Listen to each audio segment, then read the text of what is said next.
Hi there guys and gals, good day to each and every one of you. How are you all doing? I'm here in Santa Lucia, but before my day-to-day stints, I'm gonna go to a facial salon. What's this? Not a beauty salon, but I'll be having my facial treatment because I have a free voucher. See that? For a free voucher.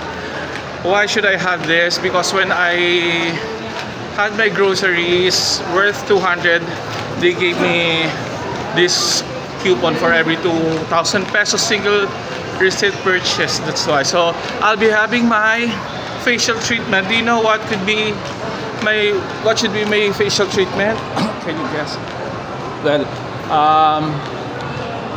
I'll be having my warts removal, and I'm getting near. And you know what guys, I'm late. I had my schedule for 1, and actually I woke up 9 o'clock and then I sleep again. So I woke up 10. But if I didn't sleep again, maybe I could get here in time. But anyway, I asked for a, what's this? Grace period, and they gave me 30 minutes. So how I wish I can still avail this one, because one of the coupons that I have is due for today, valid only for today, July 31. And before I forgot, I just want to thank the Lord for all the blessings that you gave, for all the trials and challenges that I surpassed. Shout out to my family, shout out to my mother Bicol, Fea Bordo, to my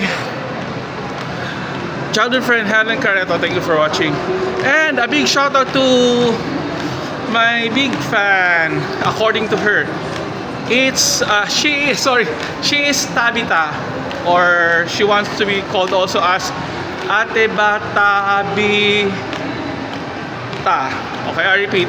Tabita, shout out, thank you for watching. And she wants to be called Ate Bata Bita. Sorry. Ate Bata Bita. Ate Bata Bita. Ate Bata Bita. Ate Bata Bita, now I know. Hi, thank you. So keep on watching. Okay, keep on browsing my channel. Share it, love it, feel it, enjoy it, embrace it. And what's this? Stay tuned, okay? But for now, I'm here. Oh my gosh, how I wish I still have my bed for me. They still have my bed for me. But for now,